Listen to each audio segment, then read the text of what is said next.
Okay, so welcome all of you. It's my pleasure today to welcome you to the next lecture in the series of online lectures, The Elusive Shape of the Platonic Tradition. And today our speaker is Professor Paul Bishop, who is currently an honorary professor at the University of Glasgow, where he had been teaching for a long time. And he did his MA and PhD at the University of Oxford, and his research interests were focus are focused still, I guess, on intellectual history, especially German literature and philosophy, German reception of ancient thought, and also the psychology of Carl Gustav Jung. So he's the author, among other things, of two volumes of analytical psychology and German classical aesthetics, Goethe, Schiller, and Jung, and a book entitled Reading Goethe at Midlife, Ancient Wisdom, German Classicism, and Jung. But today, Professor Bishop is not going to talk about Jung, I suppose, nor Schiller, nor Goethe, nor other interesting thinkers and authors like that, but he's going to talk about Plato, and more specifically about teaching politics through Plato. This is the title of today's presentation. And Professor Bishop is also here with his student, Lewis Fitzpatrick, who will join the presentation at some point. So without further ado, Paul, the floor is yours. That's wonderful. Thank you. Thank you very much. And the first thing I have to do is to try and see if I can share my screen with you.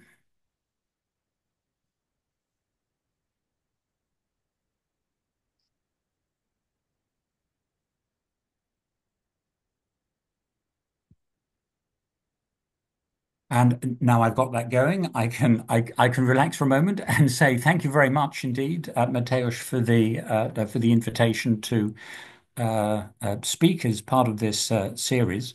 Um, I suppose I just should say at the outset that I'm not really a Platonist. In fact, I'm not really sure I'm anything at all. But I am someone who has been trying to teach German literature and thought, and who's had increasingly a recourse to wondering about how this is done elsewhere and in other disciplines, and in particular, how I've tried to use Plato in order to teach an undergraduate course on German political thought. That was the original name of the course. And I'll explain a little bit about that at the moment. I'm going to try and fast forward with a little video, which I hope will work.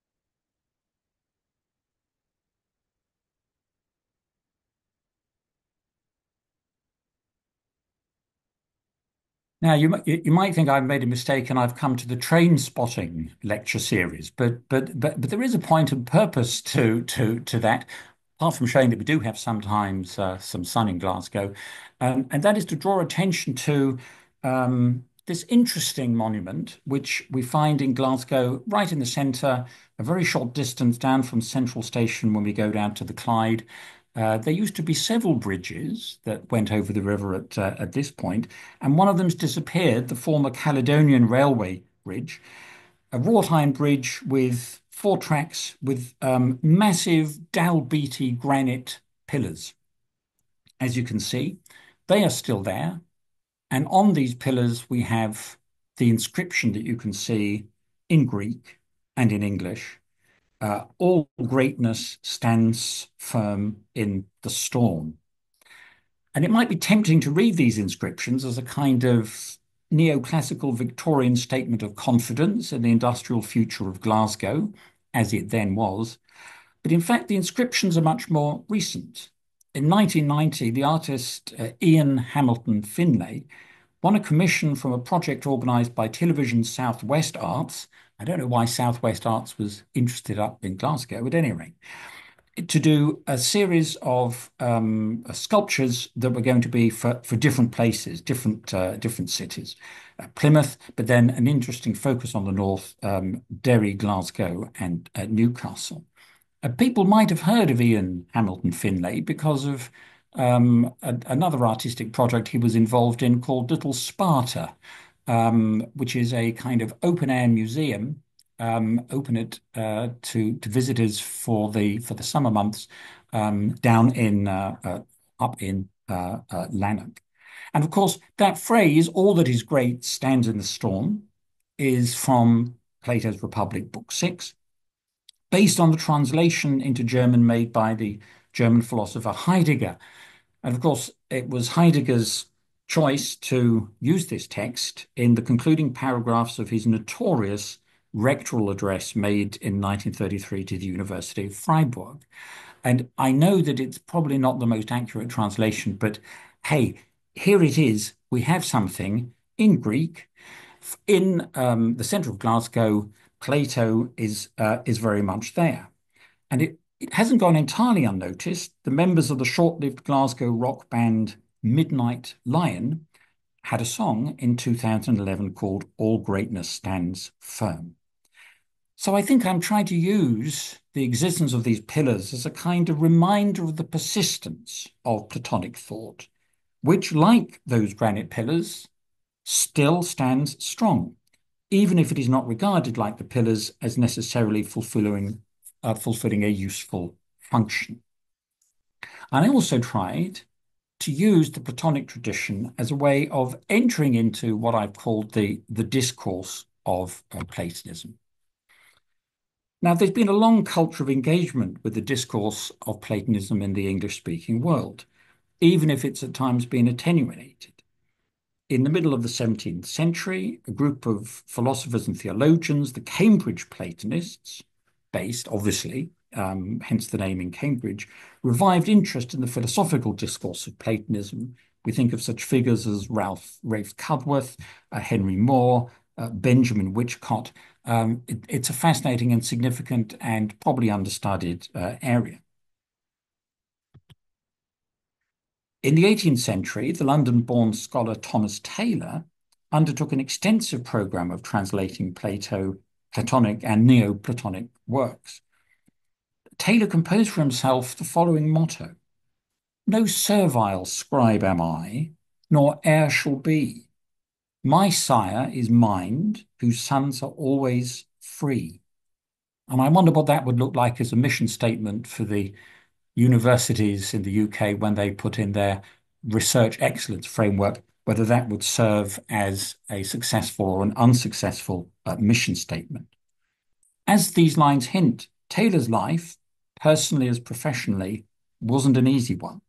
But although he was mocked in his day and excluded from the academic establishment, and although the accuracy of his work has been both questioned but also defended, he proved to be instrumental in cultivating and nurturing an interest in the discourse of Platonism among a whole variety of figures, such as William Blake, Percy Shelley, William Wordsworth in the UK, as well as the American transcendentalist thinkers such as Ralph Waldo Emerson, even G.R.S. Mead, moving into anthroposophic circles, who was the secretary to Helena Blavatsky, the founder of the Theosophical Society. Taylor was, in the phrase borrowed from Empedocles that's been applied to him, an exile from the orb of light, but he helped carry the light of Platonism into the modern world. Over and above the specific Platonic context of idealism, I think it's significant that the 19th century also saw the establishment of a philosophical movement known as British idealism, whose influence lasted into the 20th century, although again tends not to be referred to so much these days. And there's also a specifically Scottish, and as I shall show, Glaswegian dimension to the revival interest in idealism. This dimension is embodied in such figures as Edward Caird, who held the chair of moral philosophy at Glasgow, and he's the very solemn-looking gentleman on the right. Alfred Edward Taylor, who had held chairs in moral philosophy at the University of St Andrews and then Edinburgh, and James Hutchinson Stirling, the author of a major work on Hegelian philosophy called The Secret of Hegel. And it's been said of Stirling's work that he kept the secret very, very well hidden. It's been described as almost impenetrable as Hegel himself. And if you think about it, that's quite an insult. But I think it would be wrong then to think of the idealist tradition as having died away in the course of time and having nothing to say to us. As the title of Stirling's book, The Secret of Hegel, suggests, British idealism was more influenced by German idealism and Hegel rather than the discourse of Platonism. But of course, I'm not so sure that the things can be kept so separate. And what I wanted to do, for my part, was to try and use the discourse of Platonism as a way of introducing undergraduate students to the German tradition of political thought. The European one, if you like, is a more broad way of putting it, but as I worked in the German department, German section as it became called, this is what I wanted to focus on. In other words, it was a response to a pragmatic situation. Given that one wants to teach people political thought, how do we go about it? And the whole idea of using Plato was, I hope, to provide people with a key to unlocking that tradition and what was really at stake with it. It was interesting, and I do remember putting in the initial application forms in order to have permission to do the course, that there were some doubts, some skepticism as to whether this was going to work.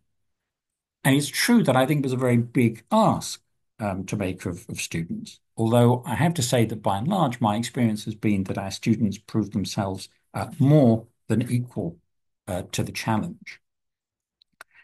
The choice of texts was governed largely by trying to get everything in one single place. And I used a collection of extracts by the German philosopher Norbert Höster, which promptly went out of print. So we had to make do with photocopies. And what I felt I was doing was reassuring myself that the project was at least in some ways sympathetic with how German scholars would approach this teaching task. So the whole point, and then I tried to write up what I'd used in terms of teaching materials and to turn it into a book. But I didn't want the book to be prescriptive in terms of the way that students read Plato and reflected on Plato. It was there as my way of approaching the topic, but I didn't want it to be in any sense inhibiting the freedom of thought on the part of the students themselves. So I really wanted to introduce students to the Platonic tradition and using the sense of tradition not in any restrictive sense, but rather in the sense that tradition has been defined by Peter Kingsley, the noted classicist and commentator on Jung. He says that it indicates something neither rigid nor fixed, but fluid and accommodating.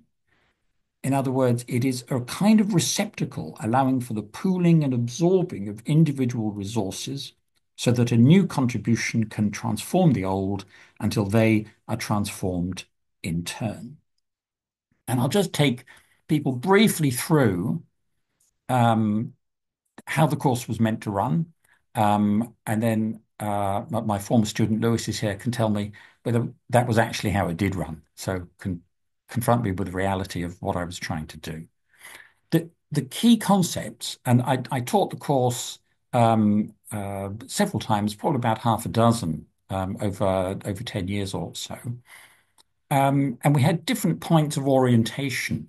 Obviously, justice was a key one to start with, that being the major subject of Plato's Republic. In other years, we did freedom. That worked very well. And I recall that we did freedom in the year when we had the referendum on Scottish independence. So that seemed somehow quite appropriate. And also the idea of the good life as well. And in fact, I'd embedded that in the application to do the course right from the beginning.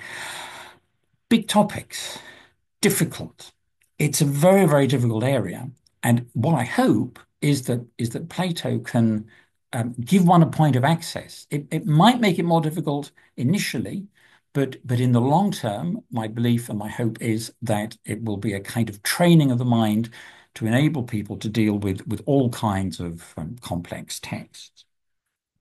So obviously, Plato was the starting point, both traditionally so, but also because I wanted to embed the course and embed German political theory in its roots in Plato. Um, Obviously, using the Raphael School of Athens picture there, and in particular, again for obvious reasons, the allegory of the cave was going to be right at the heart of it. And it seems to me that the beauty of the allegory of the cave is, well, partly in the context of the Republic, it emerges from Socrates explaining what education really is. And I think this question of what is education really about is absolutely at the top of the agenda, or should be in higher education these days. And it has also the immense advantage of being a relatively short text I mean, the Republic is a huge book. It's a big ask again to get students to look at that in its entirety, even in its extracts. I appreciate it's a challenge, but the allegory of the cave is just 3 or 4 pages long, and there are various ways of trying diagrammatically to explain it.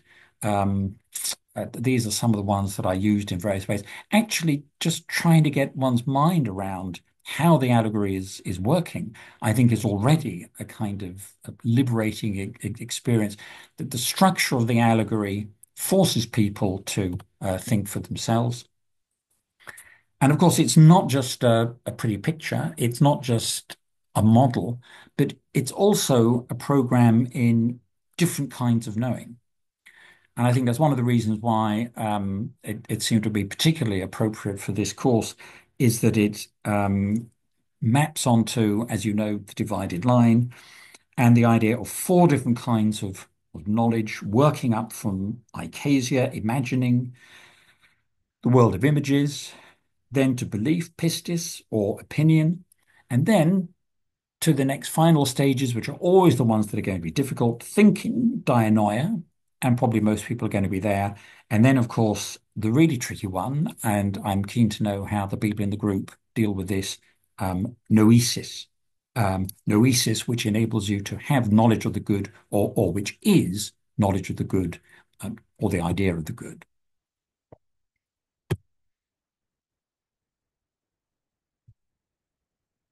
So I then would move to look at the philosophical contrast in the form of Aristotle, making the point, and there's some very good works which contrast the two approaches taken in terms of transcendence of Plato on the one hand, the immanence of Aristotle on the other.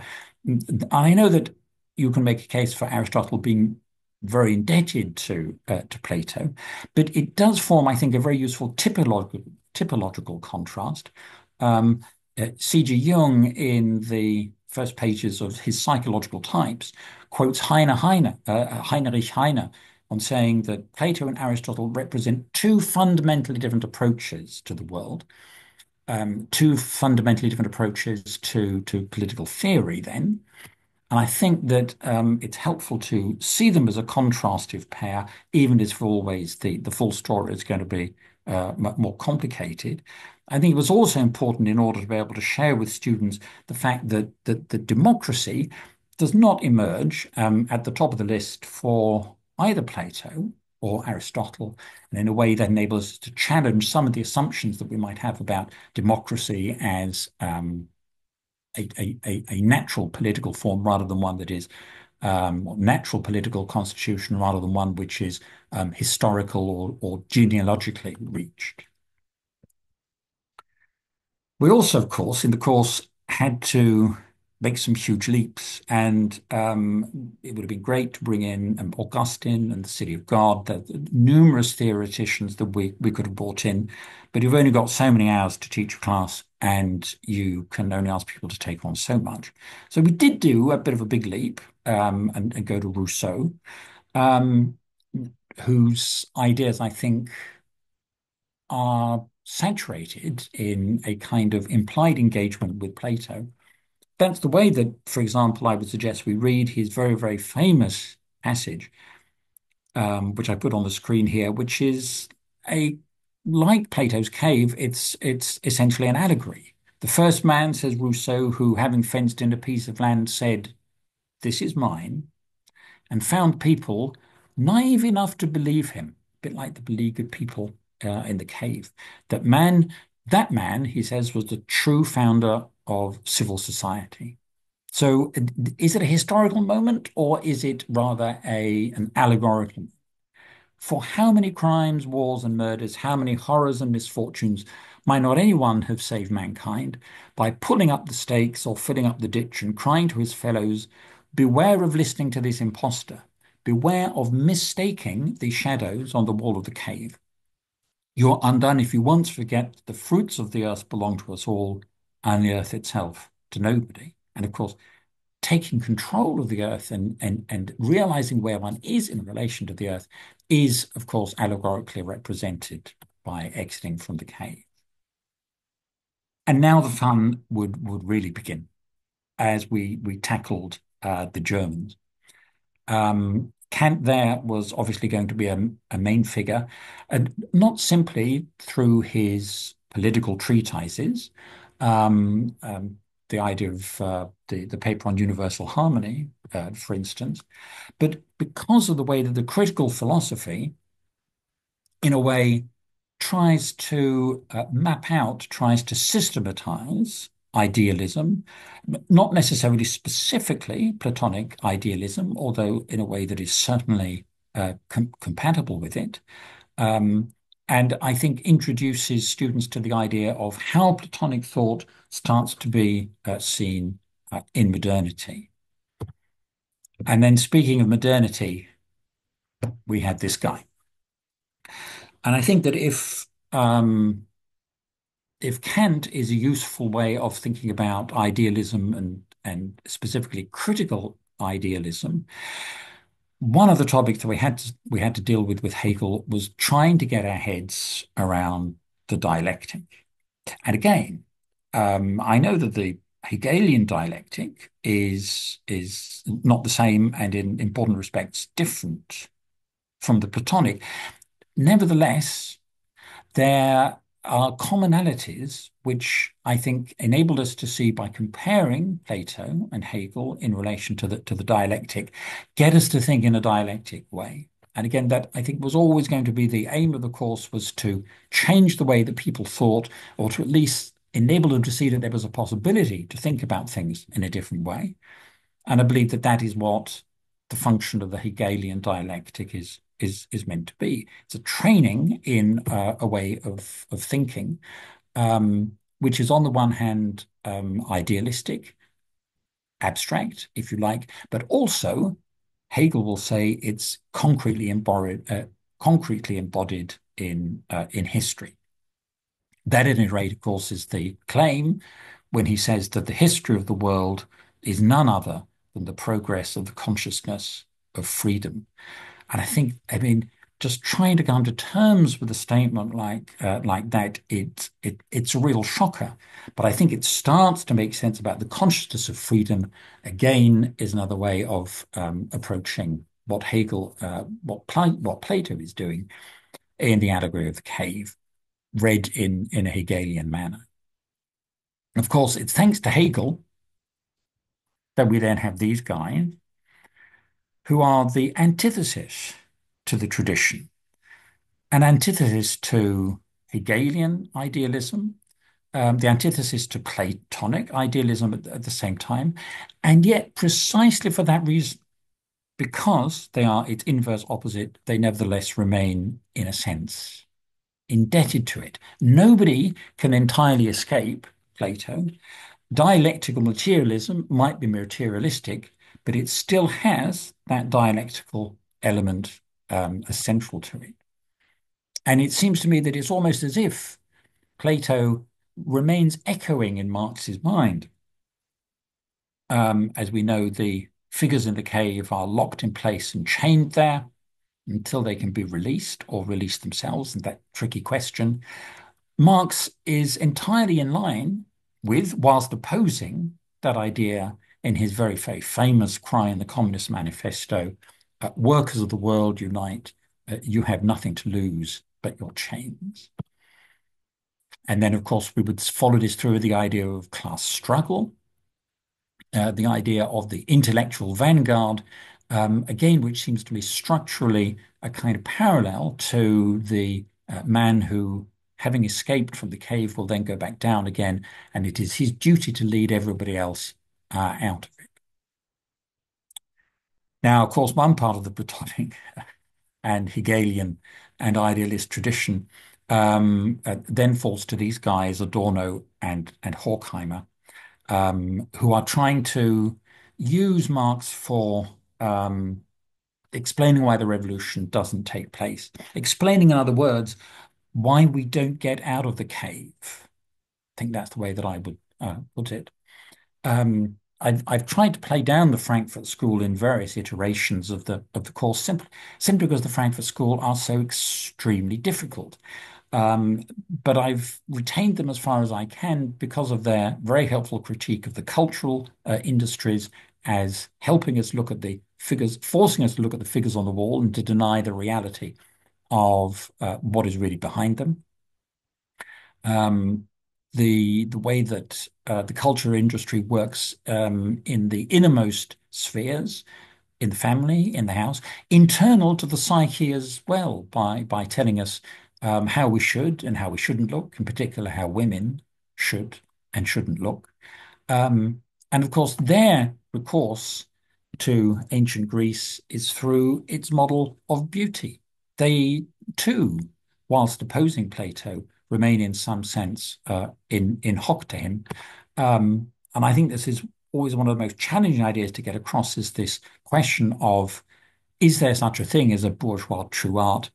And is that necessarily superior to the masses and their popular culture or their so-called popular culture? Um, I think Adorno has more or less lost the argument in terms of popular culture, but that's no reason not to have a look at him. It's all the bigger reason, perhaps, to have a look at him. The persistence of the kind of thing he's critiquing, I think, is well exemplified by what used to be an old ScotRail poster encouraging people to buy their tickets. And you can just see the way that the preparation of the world to work is seen in terms of competition, um, fear, strength, outdoing other people. I think Adorno would have loved that. Whether he would have traveled by ScotRail, I don't know. Someone else who I tried to keep in the course as well was Habermas as the last living representative of the Frankfurt School, of the third generation of the Frankfurt School. And God bless him, he's still just hanging in there. Habermas, though, what he must make of the world, what one shudders to think. Well, we know from some of his essays, but how different from how he would have imagined it as being. And yet, of course, Habermas is supremely Socratic through his emphasis on discussion, discourse, language, communicative reason, communicative theory. This seems, to my mind, to make him an immensely Socratic figure, and he is, as it were, Platonic political Platonism's best chance in our current era. For various reasons, partly because of the inherent excellence of her thought, also to try and get a little bit of gender diversity. In more recent years, I brought in Hannah Arendt, um, trying to treat her as a subject in her own right, although inevitably her thought is, it's hard not to see the context there through her engagement with Heidegger. And of course, Heidegger is a figure that and it would have been interesting to look at as part of the course as well. But you've only got so much time. And of course, the controversial nature of Heidegger perhaps doesn't make him most helpful at the moment. In my view, unfairly treated, but there we go. Now, at this point, I wanted to pause, and we hear a lot these days about the student voice, and in particular, I think at the moment about the student experience. And I thought, well, rather than simply paying lip service to it, what I would do is to invite one of my students, and he has very kindly come along.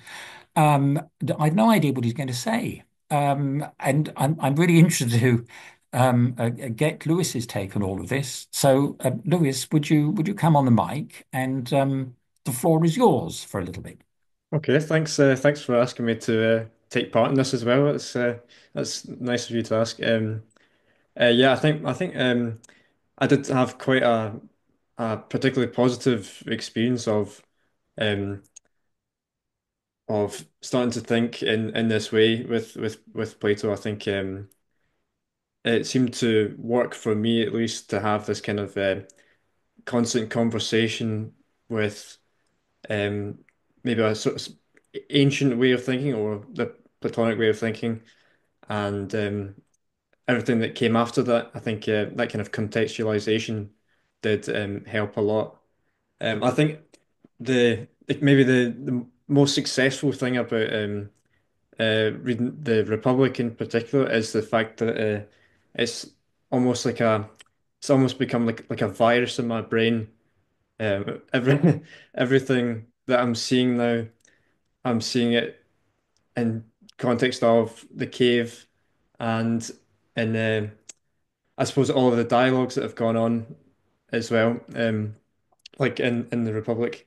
So you were talking about what education is as well, and I was sort of thinking that I can't remember where it was I was reading it, but somebody was talking about education as being like a form of indoctrination, um, and obviously that's kind of like a negative sounding buzzword, but I think that is it can be successful to be sort of taken in that way with what Plato's saying, and I was thinking to like in terms of like a student voice as well, how many of my friends at university are t constantly talking about how they become disillusioned with maybe all the work they're having to do, or maybe everything is starting to feel maybe absurd with the amount of different things they're having, different ideas having to think about. But that is surely like a good thing. Like disillusioned, you can think directly about the cave allegory. Um, yeah, I think so. Of course, doing this in the course itself has been useful, but kind of outside of university as well, like outside of being a student, even if I went and failed my degree or never got my degree, this would still be in my brain, which is a good thing. I think when you reach a point where everything is start to um, maybe circle round and round, or um, like just like in the kind of cave thing as well, where you don't know where you are anymore, that is surely a good thing too. Maybe that's a good sign. But maybe also the thought of thinking, well, maybe that's a good thing. Maybe I'm back in a different cave there as well. Um, Um, how do you think other people in the group um, responded? I think they were positive too. There was me and one other student. You were talking about the your book as well that you wrote for the course. Well, to go back to was it the head of who was it that was writing about Hegel and the that was particularly difficult at Glasgow Oh, University? Sterling. Yes. Yeah. Yeah. Yeah. So I think maybe perhaps out of modesty as well, or you didn't advertise that the book was part of the course, but when I discovered that and I said to um, the other student, um, it was kind of a bit like maybe this is esoteric knowledge that we found here. We are going to get one up over everyone else. So that is part of that competitiveness thing that I think is kind of inherent there. Yeah, I think everyone responded positively in doing it that way. Um, there's always going to be some people who are more motivated than others, but the people that I was talking to, I think we all kind of engaged. But would it have been helpful to mention the book at the beginning? I mean, part of it was not wanting to over guide people, and also to see who would discover that it was out there as well. I mean, it was not it it wasn't a test because you didn't have to find it. I mean, you people could do very well without reference to it, and so on. But Yeah, I think the nature of the time that we have in a semester is like we are really like I chose to write about Hannah Arendt and other people chose other of these kind of later philosophers to write on top of the uh, Hurster stuff. So I think you could obviously go and study one particular person in context of Plato and go as deep as you could on that. So yeah, I don't think maybe it wasn't necessary. It definitely helped me in the timeline of all history since Plato to understand that better. But yeah, I don't think it was necessary. It definitely helped me, but I don't think it was necessary. okay, good. And how much Plato has been taught in other classes you've been to in the university? And none at all, at all. So I think it does help.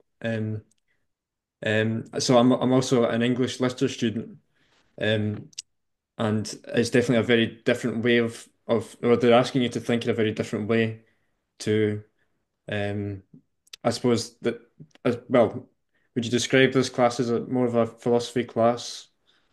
Technically, it wasn't. I suppose it was part of.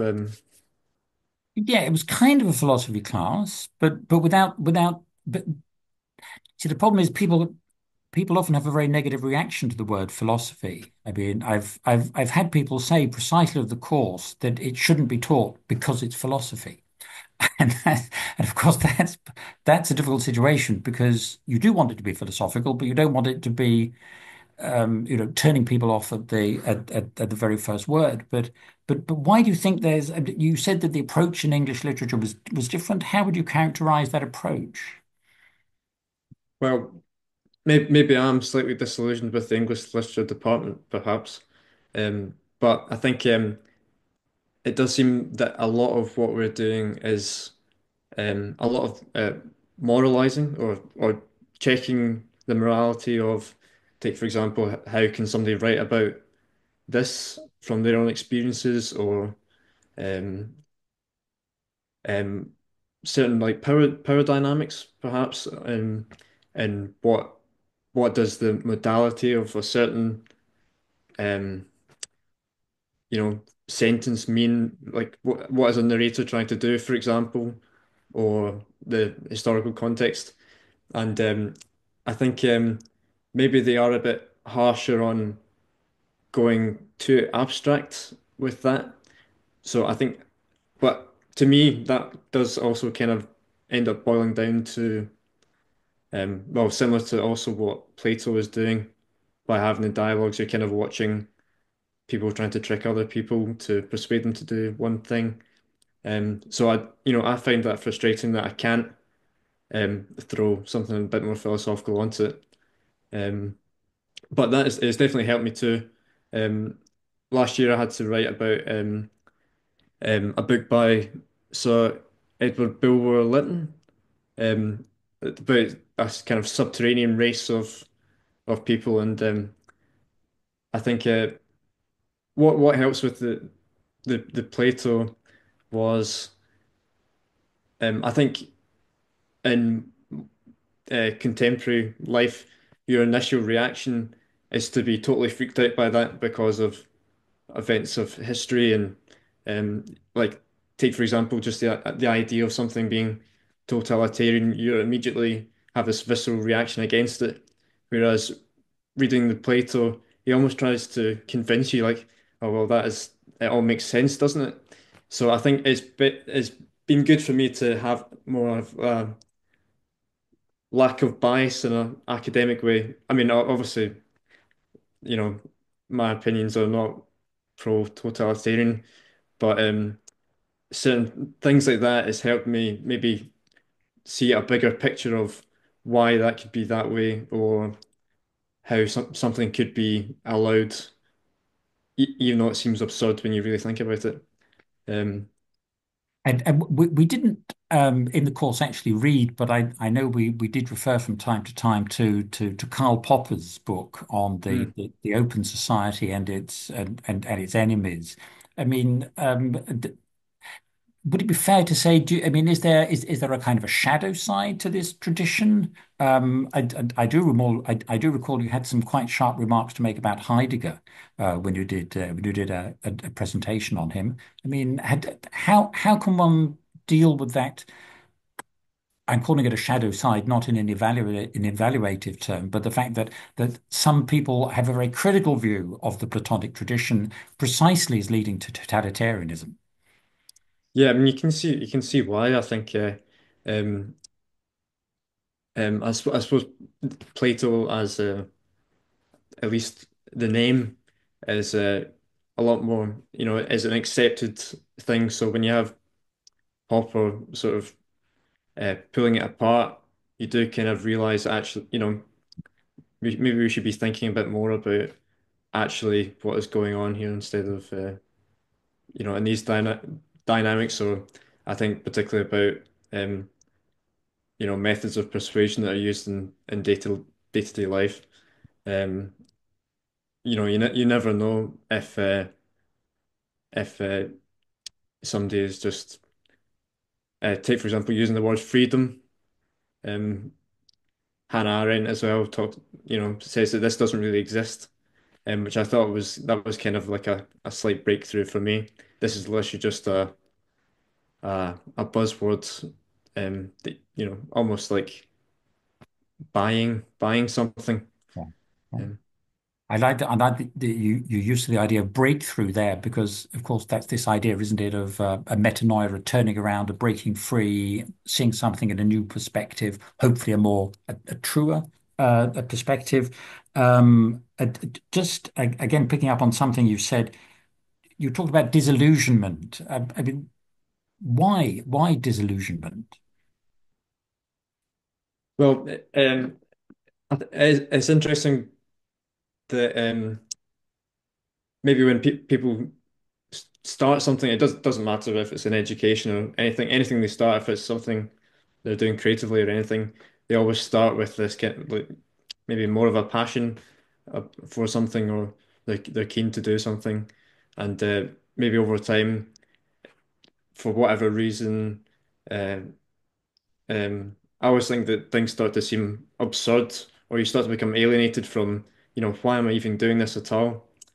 Um, you could start to think, for example, like, I'm maybe not, that sounds like I'm being really negative here, but you could get to, you could finish your PhD and go, why have I done this at all for like three letters on a piece of paper? What does that really mean if people, um, if that becomes meaningless for them? But that, I mean, that's like a totally almost like existentialist problem, isn't it? Of what gives you meaning. Um, so with with disillusionment, maybe that is part of a process a lot of the time. Um, maybe kind of have to go beyond that, kind of explode your brain of why you're doing something to then be able to come back and choose, you know, why am I doing this? What kind of meaning, Mhm. am I getting meaning from this at all? Mhm. Um, so I think, it's the reading all the philosophical stuff has been good for me, I think, to kind of decide actually, what the hell am I doing? Good. No, no, but I'm reassured to hear that, and I think you're right that there's a kind of a dual aspect, isn't there, to disillusionment? That there's the first movement of disillusionment, which is just being fed up with it, or alienation. That would be another great concept to run the course around. But what does alienation mean? How does alienation work? Can the cave allegory be used as a way into thinking about that before we get to existentialism?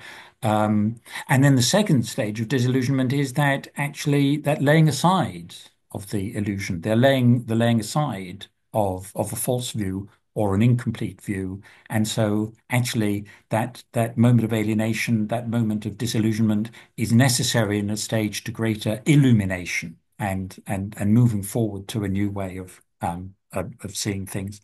Um, I'm just conscious of the time I'm chatting away here with you, Lewis. Is there anything you'd finally like to say? And I'll try and wrap up. I mean, I could go on for days and weeks anyway. Um, um, maybe just to finish with what you're talking about, like laying aside of something that is false as well. I think that kind of idea of like authenticity too, um, which I've been talking about a lot in another class I'm doing just now on existentialism. Um, a lot of people are really worried about am I being inauthentic or authentic here? And I think Plato does kind of give me some confidence because a lot of at least my understanding of it is that um, this kind of falsity can sometimes be necessary too. Like with Rousseau as well, that kind of artificiality can be useful, necessary, um, in order to carry out something that is actually good. Or It's that difficult thing of trying to see both sides of the equation, isn't it? And I think that's such a tricky thing to do, and it's such a tricky thing to teach as well because it's difficult, you know, dangerous in some cases to do. Look, thank you very much for sharing your views there, and perhaps people who are on the call might want to pick up on some of the things that you've said when we get to the Q&A at the end of it as well. But for now, Lewis, at any rate, thank you very much indeed. thanks very much. Yeah, thanks. Yes, thank you. So I'll try and move on and conscious of the limitations that we have on our time. I suppose what I tried to do after um, working on the project of German political thought and Platonism was try to relate that to areas where I'd previously had some research experience. There's an awful lot of emphasis in UK higher education on research-led teaching. But I'd like to see also teaching-led research as being something that might be helpful as a way to think about methodology. And this was the book which Mateusz kindly mentioned, Reading Plato through Jung. Why must the third become the fourth? I'll leave that on one side at the moment. We might want to return to it because for Jung, the key text of Plato is not the Republic, but the Timaeus. I think I'll also jump over as well the specific German reception that we could talk about that Plato found in the circle around the poet Stefan George. Um, but George's gaze is always too powerful to simply jump over an opportunity not to admire his pose for a passport photo, no doubt. So, in conclusion, I want to think about how the motive of the cave became complicated in the 20th century by another German who goes to America, by Leo Strauss. The importance of the allegory of the cave for Strauss was acutely realized by one of his students, Seth Benedetti, who wrote in his memorial speech for Strauss in 1974.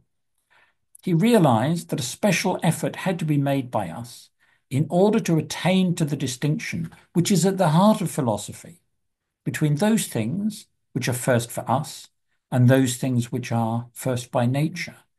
His was an ascent from the cave beneath the cave for the sake of ascending from the cave. So, thinking of Strauss as an example of the inheritor of Western European intellectual tradition, what does he mean by the second cave or the cave beneath the cave? To understand this, I think we have to go back to Strauss's writings in German in the 1930s, roughly at the same time when the George Circle were interested in Plato as well.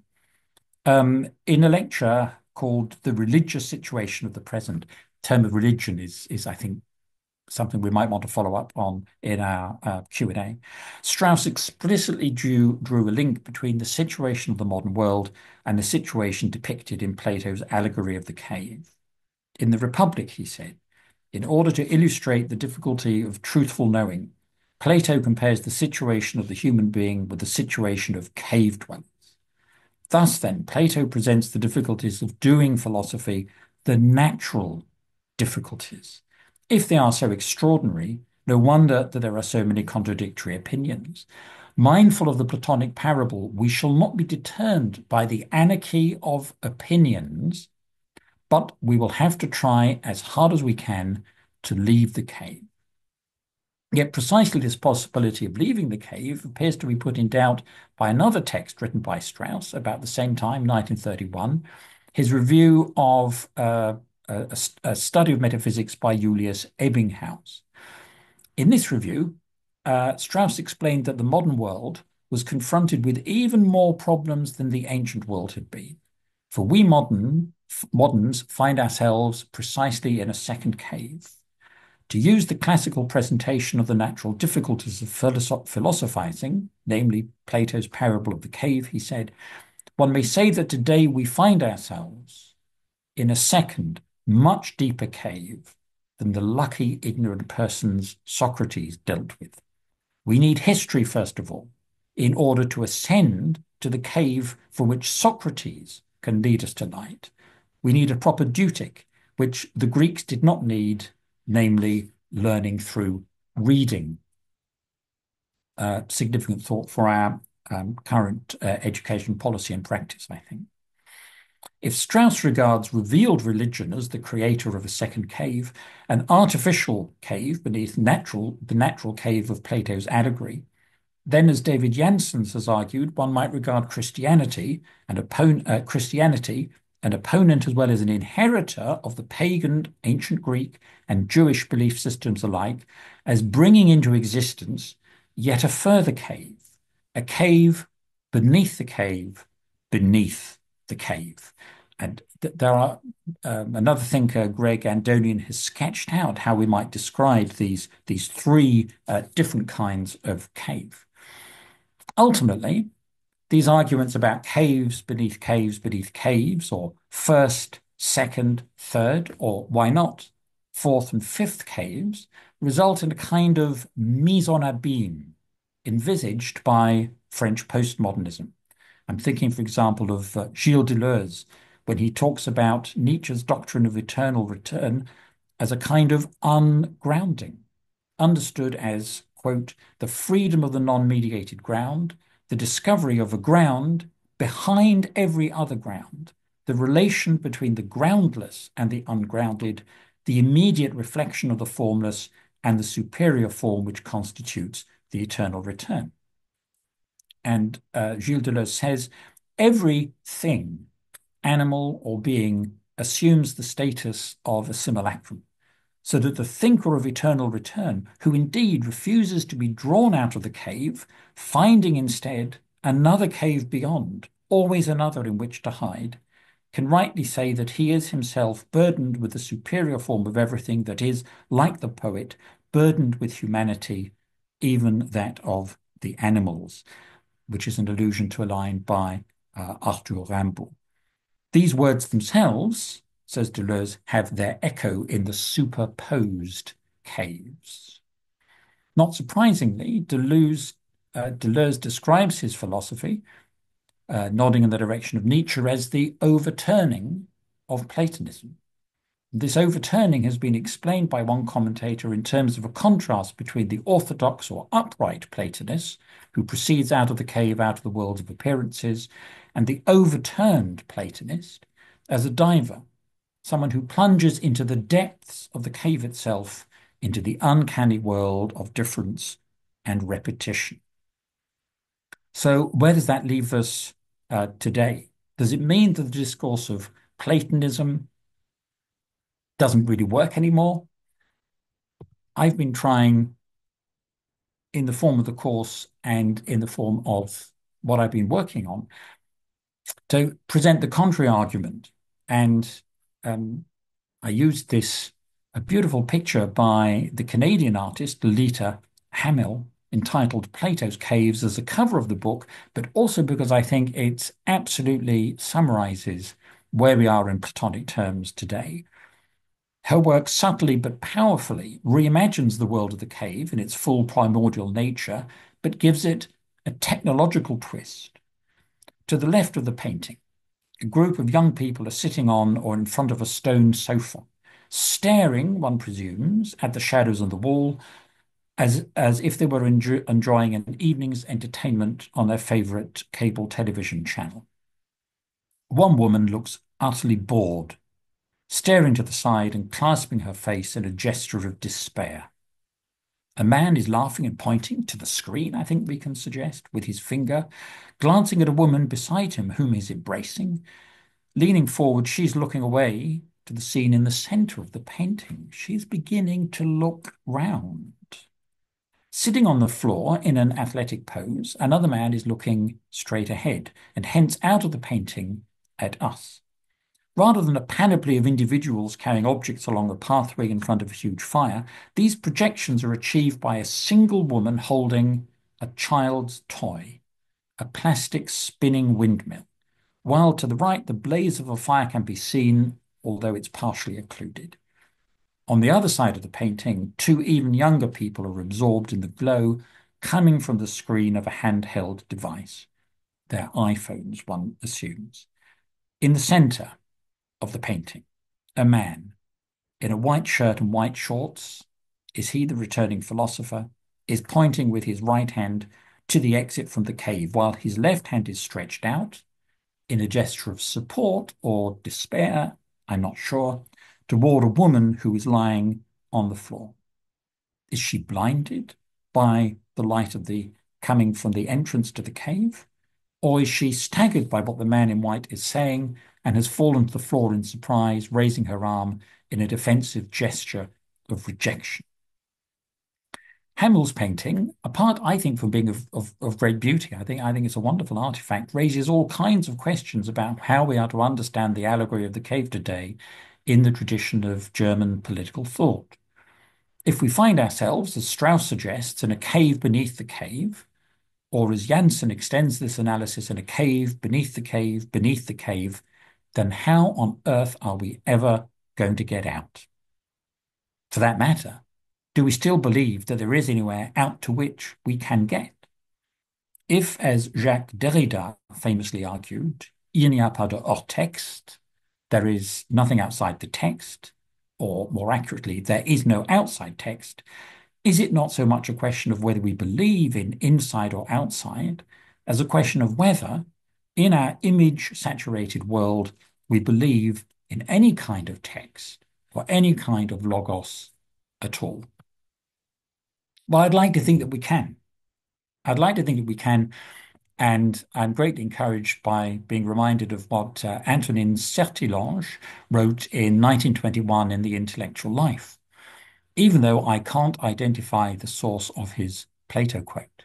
You can be in a town, says Sertillanges, wrote Plato, like a shepherd in his hut on top of a hill. Keep your inward inspiration, your reserve, the love of what you have devoted yourself to. Have the God of truth with you, and you are alone in the midst of the universe. And I now want to just play one final thing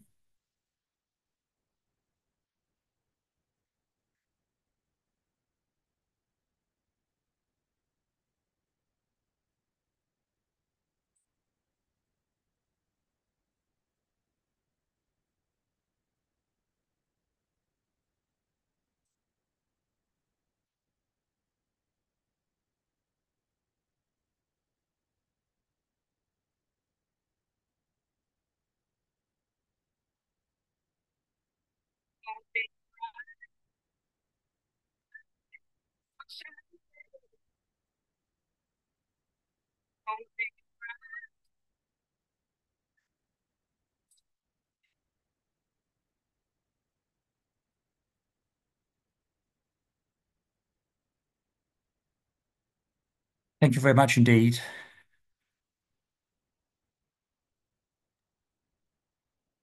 Thank you for the presentation, and now we can have further discussion. So, Thank you very much. Good. I look forward to this part. if anyone wants to ask a question or share a thought, you can unmute yourself and do so.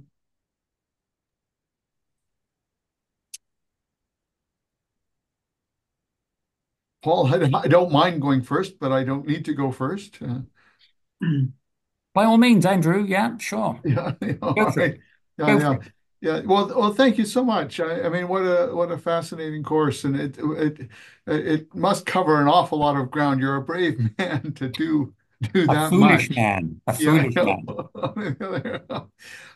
I wanted to ask your opinion about the laws. I don't know whether I mean, you didn't mention it and so on, but as you said, many people think of the Timaeus as Plato's kind of final word on cosmology and these big ticket items, and so on. And I understand that argument.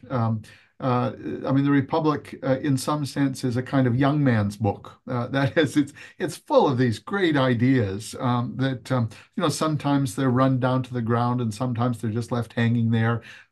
It's just this magnificent kind of romp over, as you say, justice and the good life and freedom and education and government and all these big themes that Whitehead ended up calling, the footnotes. That is all Western civilization being footnotes to Plato.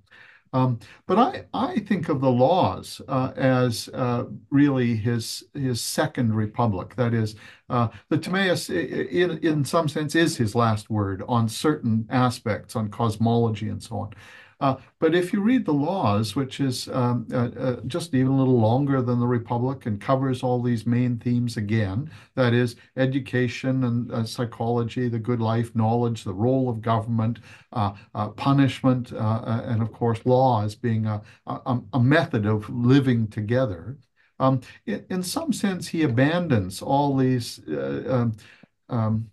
I don't want to say problematic sections of the Republic. That is, he no longer uses censorship quite the same way. He no longer advocates eugenics in the same way. He doesn't emphasize the noble lie.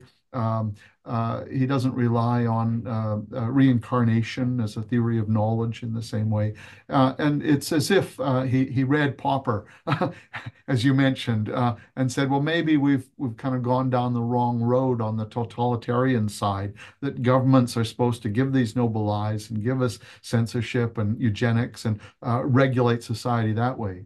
And so the laws is a more modern account of how to live together.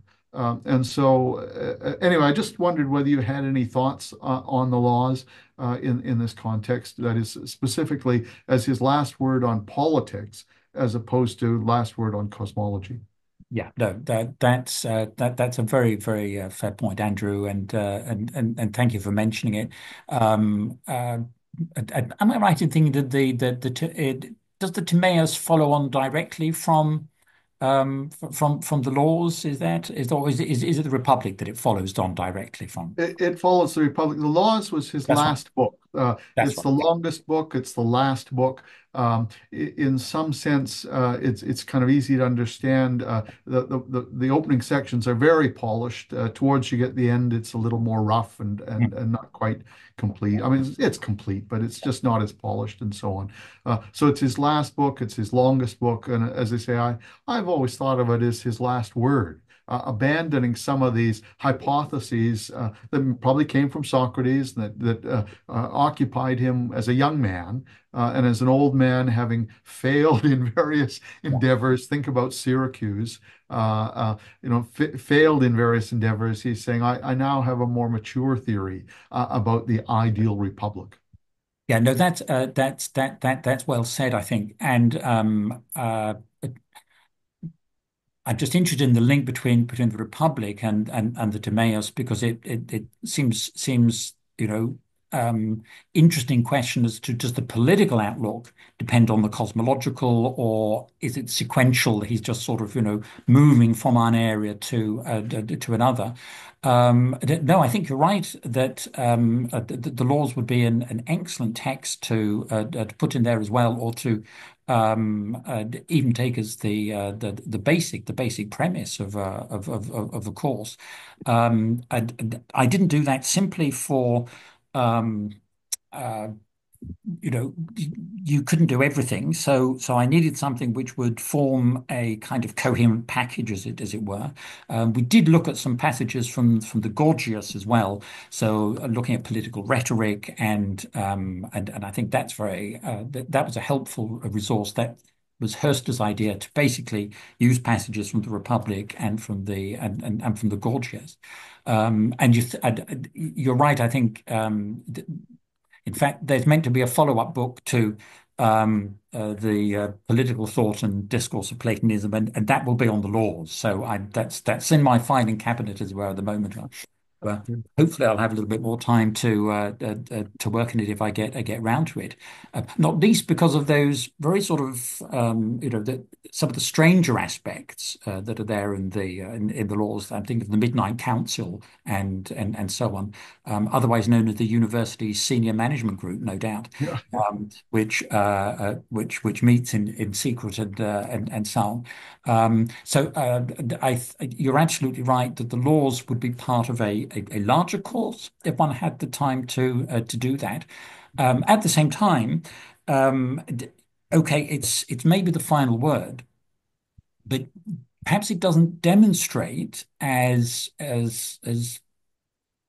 the same. It doesn't have the same pedagogical usefulness as the Republic does in terms of the quality of the cut and thrust of the debates and the dialogues, and that initial challenge that's put out there to Socrates to not just to define but to defend justice seems to me pedagogically very useful as well. The idea that it would be better um, to be seen as someone who is unjust, even if you, but nevertheless to be just, that is better, is such a remarkable idea, I think, that sort of confront that with people. Also, a concept like justice, because it seems to me that we don't talk about it an awful lot. In some senses, we do. I mean, the notion of social justice, I think, is with good reason widely discussed these days. That might well fit into perhaps some of the approaches that Lewis was talking about in terms of in English literature, which I think probably has a more social justice aware approach. I'm thinking of the emphasis that's been made over the last few years in the UK about decolonizing texts and so on is part of that. But actually, what is justice? It is terribly difficult. And in some ways, the Republic is quite reassuring about this, that they all have a go, and Glaucon has a go, and Thrasymachus has a go, and they don't get it quite right, even if we find representatives of their reviews. I mean, there's something very Thrasymachus, as it were, about Hegel's view of force. It seems to me. So actually, the more that I looked at the Republic as a framework for thinking about German or European political theory, that the more useful it became. And there's always the danger of sort of, well, you confirm yourself in thinking that, but it did work, I found, very well with the concepts of justice, which for obvious reasons I took as the first time, then the good life, and freedom, and helping make handgreiflich, as the Germans say, something to get your teeth into these abstract concepts.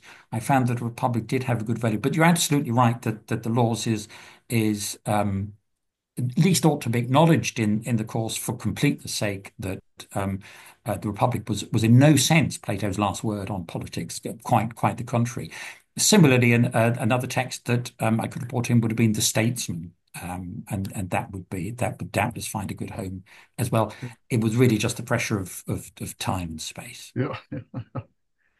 I'll just say I don't think we're very far apart on this. I agree on the pedagogical. I mean, the book one of the Republic, as you say, it opens these questions in a fresh, kind of almost elementary way, and it's so easy to teach it and say, here's a question. Now, how are we going to answer it? It opens so many doors. And then the cave as well. You're absolutely right. Pedagogically, these are real gems. But I found teaching the Republic alone. I forget. I'm sorry, your student's name was Lewis, yeah. Lewis. Yeah, I think Lewis mentioned being disillusioned in various ways. Some of my students, if I just leave them with the Republic, they leave a little disillusioned. They say, "Gosh, those were important questions, and all we ended up with was a noble lie." And power corrupts, and censorship and eugenics. I mean, this is what a. I mean, if this is the Western tradition, why would we linger on these texts? So ending with the Republic, I've found to be a mistake. And as you say, Gorgias is a wonderful intermediate book, but ending with the laws on a more positive note, saying rule of law binds governments and helps us to live in harmony with one another. It's a more positive way of ending Plato rather than with I don't know Popper just saying. Gosh, don't trust totalitarians. Okay, well, then why should we be reading Plato? Anyway, so I don't think we're very far apart. Don't Okay. know. That's really interesting what you're saying there, Andrew. Let me just follow up, if I may, with that. When you say the students saying, "Oh gosh, this is the Western tradition that is all about Yeah. eugenics and force and violence and so on," I mean, do they recover from that view? I mean, do they? Is that a moment of the one kind of disillusionment that we were talking about with Lewis, or is it? Or I, is it I think some over? some So do, and you had your chance to make Plato and the Republic acceptable, and you've blown it, and we're never going to yeah, come back. yeah. How do they? Okay, sorry, because we have only 14 minutes left, and I saw that Matthew wanted to jump in, so I'm maybe sure. we can come back to these issues because I have a thought I wanted to share. So Matthew, Of go ahead. course, no, we're all under the pressure of the clock. I appreciate that. Let's not feel too pressured, Paul. I wanted to ask, I suppose it's a leisurely question, but it's a broad question. Of course, if you were teaching in a German department or if you were teaching a class called, the German tradition, German political tradition, you don't have to justify the sort of link between the Greeks and the Germans. You can say, well, we're talking about the Germans, and of course, the origins of the metaphysics and political philosophy and what have you that they're getting obviously has Greek roots. But if you were to extract yourself from that situation and look at the broader context and speak with philosophical and historical colleagues and try to express why you think this link is important, what would you say? Why do you think there's this sort of because you're not the first person to do this, and frankly, I do this in my research and in my teaching as well. I go very quickly from Plato to Hegel. Also, I gave a paper on Plato and Schelling in Poznan last week. Um, so, what do you think is the uh, perduring interest of this relationship? Because there are other traditions and things in between, naturally. Yeah, no, no, absolutely right. And one of the traditions that's left out of count is the Christian. So, as I say, there was no space for Saint Augustine, whereas if able to work quite well, and particularly in terms of Platonic links there. Um, I suppose I'd say two things. One, I think your point about the context in Germany is different from the context in the UK. And that you're far more likely to find radio programs, Schulfunk programs, and so on that will very comfortably talk about Plato and Aristotle. Much less likely to come across that in the context of the UK. And I think even using the name Plato can be intimidating for some people. But because they haven't had the opportunity to come across it. And I'm thinking of the um, when Lewis and I were chatting about this is that very often I find one criticism that comes through is people say it was too philosophical. Because you're probably thinking, gosh, it's not philosophical enough, and I'd probably be tempted to agree. But and you've got to meet people where they are, because otherwise you don't meet them. It's as simple as that. And I think one of the things that I wanted to do, but I hope the approach does, and I can't make any great claim to novelty in saying that there's a foundational significance to Plato. I mean that I take that for granted, but to try actually explore what that means, in terms of how does that to track that tradition and its opposition and its counter opposition through representative texts and to enable people to actually get into the thinking because I think a lot of the time it ends up being an exercise in can you quote the right passage and come out with a pat phrase about it, but for me that is the disillusioning thing when you reduce understanding to simply just a kind of performance. And I would relate that to the emphasis that we have. And this is my second point about something that's different between German and the UK, is the immense emphasis that's put on assessment. I don't know if Lewis would want to speak to this, but to to me it causes a lot of anxiety. I can see from students, and frequently when someone was struggling with the material, which I can completely understand because it's extraordinarily difficult stuff. One of the main concerns was not that they hadn't understood it, but that they were going to get a bad mark.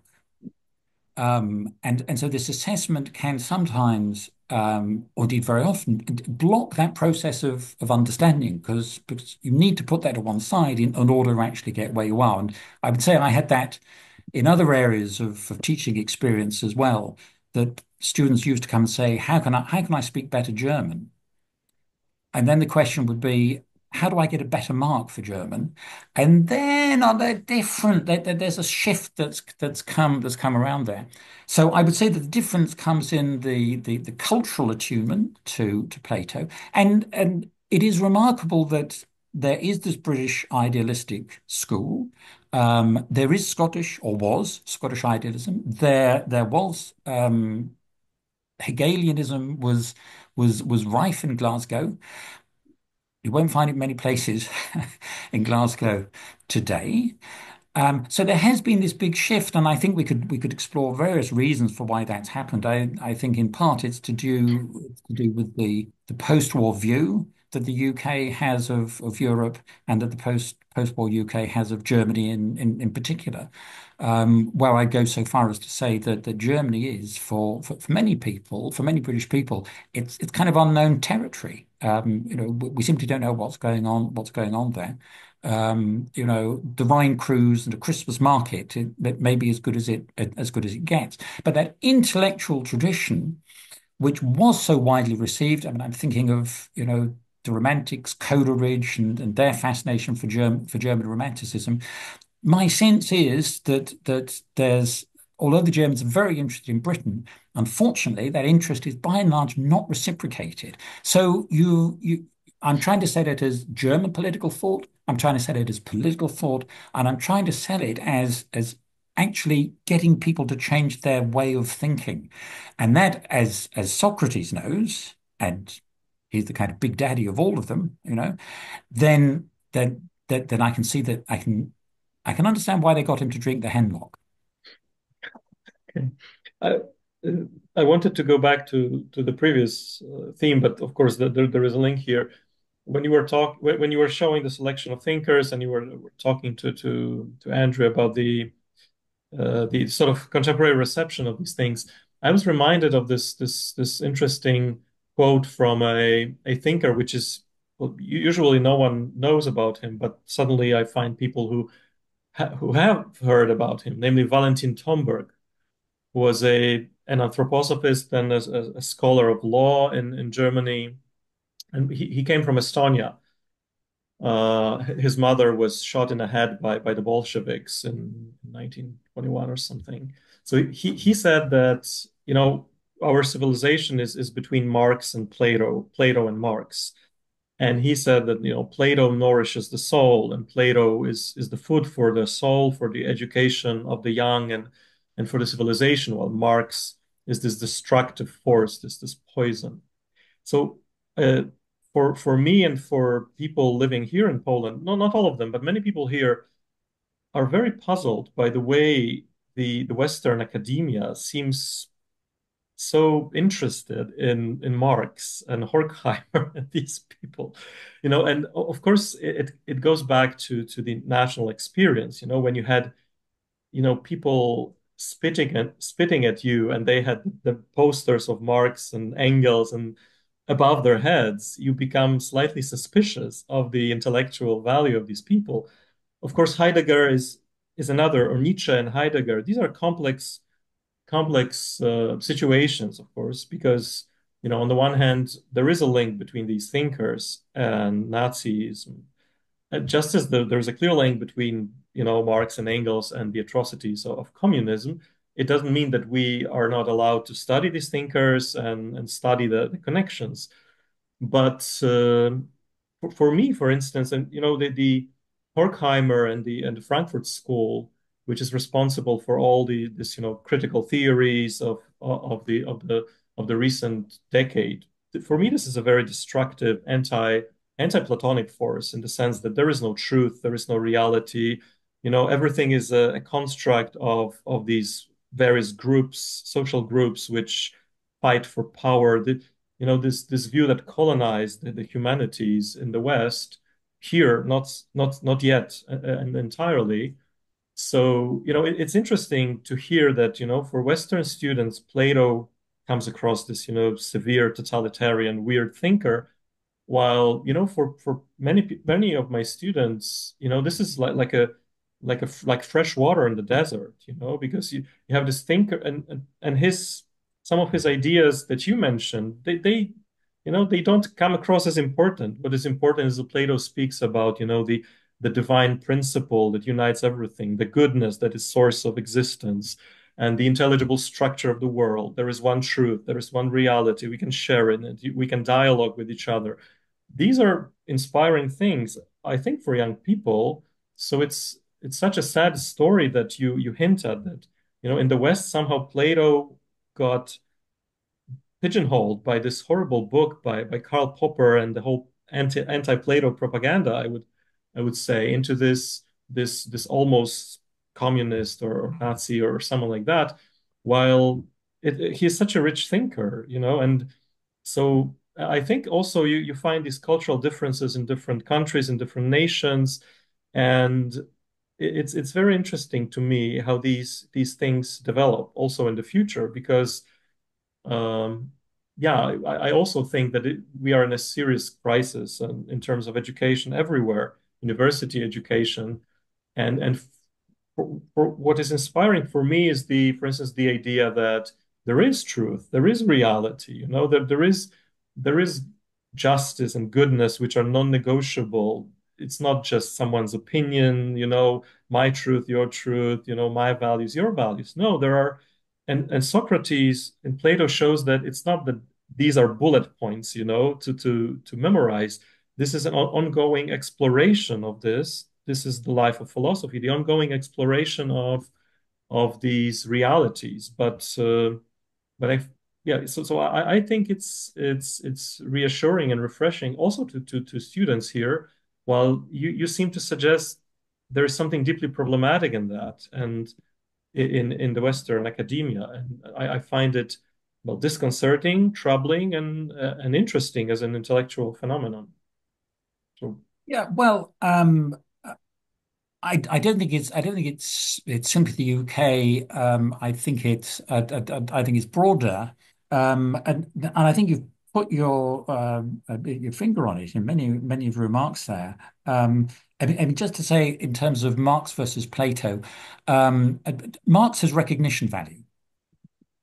Everybody's heard of Marx, um, and that's tremendously useful, so that you can just by invoking marks, that's kind of already got your foot in the argumentational door, as it were.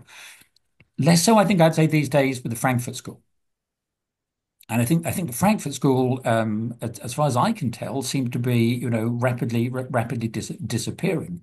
Um, and, I mean, they seem to be disappearing from Germany. I mean, time was when you would go into German bookshops, and it would be full of those Zorkamp editions. With a wonderful lack of marketing. I mean, it was a black, the book was black and you had the title and that was it. And there was a bookshop in the not far from the Pestalozzi Straße, which had the whole set of Zorkamp, marvelously arranged in order of book publication number, not author. So, so you had to go to a little kind of key in order to find out where it was. So that was how unmarketed the Frankfurt School was, and yet everybody seemed to know them. And my experience with talking with students after the wall came down they were very familiar with Frankfurt School, and that was a kind of a consensual reference point.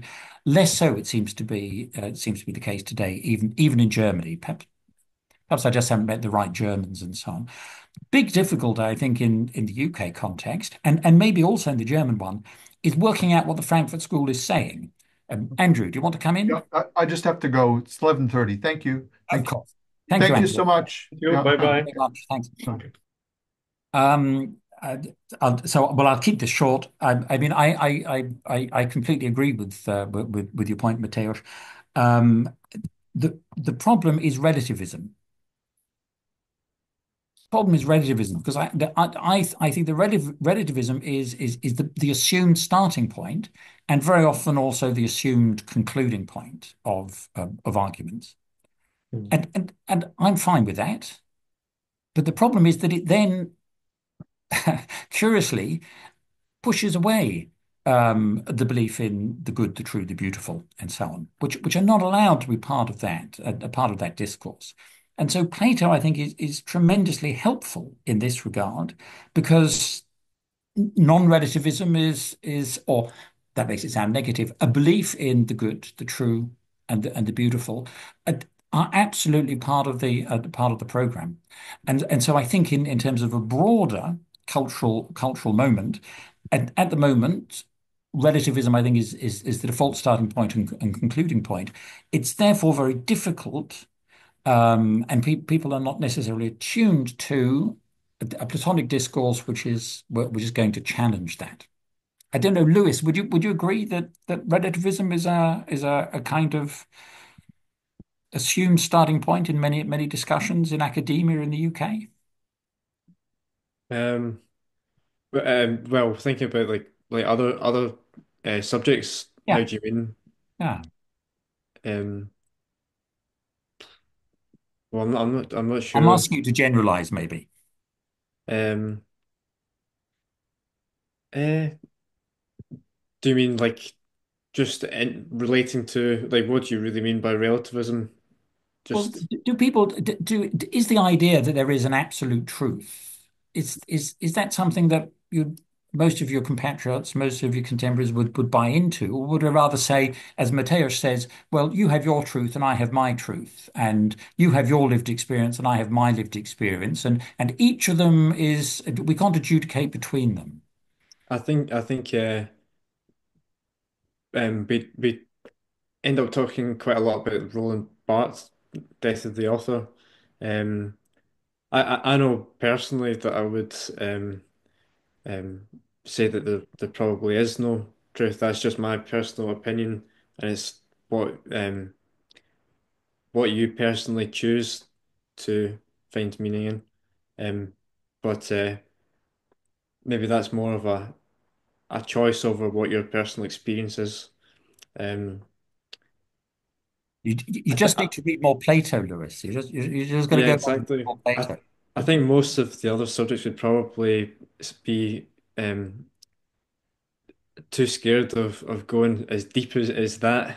A lot of the time, I think you would end up with too many academic casualties. Uh, but I enjoy that personally. Yeah, no, I Kind do, but of, I think you're right. I think there is a fear. There is a fear of the big questions, fear of yeah, asking the big questions, the fear of not knowing the answer to the big questions. And I can think of one anecdote, Mateos, just to kind of exemplify this. Was that one year we had a student, and she said Socrates. She didn't like Socrates. She said, and I'll permit myself a vulgarity. She said Socrates is a real wanker. I mean, this is a very negative, very negative. I said, why? And she said, because he's always right. Okay, that's interesting. But I think you're, well, to wrap up, you're pointing to something which I also think is a very important thing. I mean, the relativism problem, epistemological relativism and moral relativism. But what I find interesting is that the Republic is precisely about that. You know, the Republic begins with this huge discussion with Thrasymachus, whether, you know, that there is just different opinions and we have to see who is stronger, who has more political power to impose his view on other people. All we can enter into a dialogue looking together for truth.